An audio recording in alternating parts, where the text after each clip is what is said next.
It is arguably the largest science fiction franchise of all time, with a massive and highly dedicated fan base, and with a new movie on the way. This is Star Wars. Let's start where every movie starts, with the opening crawl. In the original movie, the crawl was done practically, meaning that what you see in the movie was all shot in camera. The crew placed letters on black paper where the camera then slowly passed over it to mimic a crawl. It took a total of 3 hours to shoot. Speaking of things that are so iconically related to Star Wars, the Millennium Falcon could have looked very different. Something akin to a spaceship from the British television series Space 1999. A prototype design can be found within the original movie. Many people like to compare how similar certain space movies are like each other. Like, for example, 2001: Space Odyssey. George Lucas was so inspired by 2001 that he went out of his way to get as many people that worked on it as to make his film as well. They are known as the class of 2001.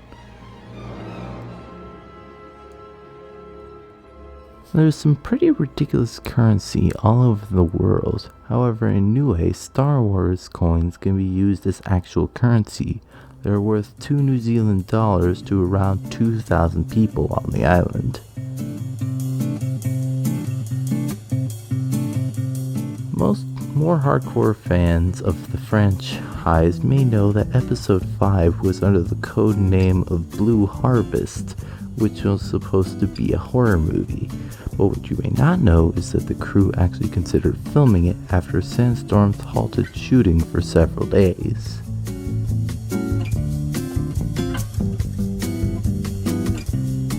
In movies, it is important that the story does not have any illogical errors in it, and Star Wars is no exception.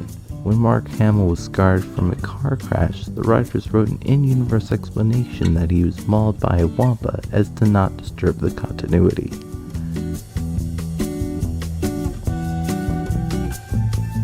Star Wars Episode 4 wasn't originally called that. It was only called that when it got its 1981 theatrical re-release. And if that wasn't weird enough, it was The Empire Strikes Back that gave the series its now iconic numbering system with Roman numerals.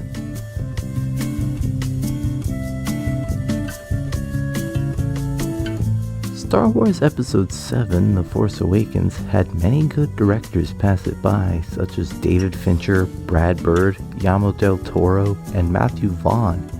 Even the director of the film, J.J. Abrams, didn't want to direct it at first, saying that he would want to be surprised at what happened. Many fans of the franchise say that you should watch the series in order of their respective release dates, 4, 5, 6, 1, 2, 3. However, there's a different order known as the machete order, where you watch 4, 5, 2, 3, 6 in that order, setting up the story with 4 and 5, using 2 and 3 as flashbacks, and tying it all together with 6. Star Wars is known as a creative triumph, and rightfully so, as it was a departure from most movie standard of that time. However, it has many elements that the original Star Wars borrows from heavily, such as Joseph Campbell's A Hero with 1,000 Faces, with the call to adventure, the supernatural aid, the belly of the whale, the road of trials, and the meeting of the goddess. Another is Flash Gordon, inspiring soft wipes and the opening title. Yet another is Hidden Fortress, with masters of sword combat and a bickering duo. The last is Yojimbo, with a beneath-the-floor hideaway and a baddie getting their hand chopped off.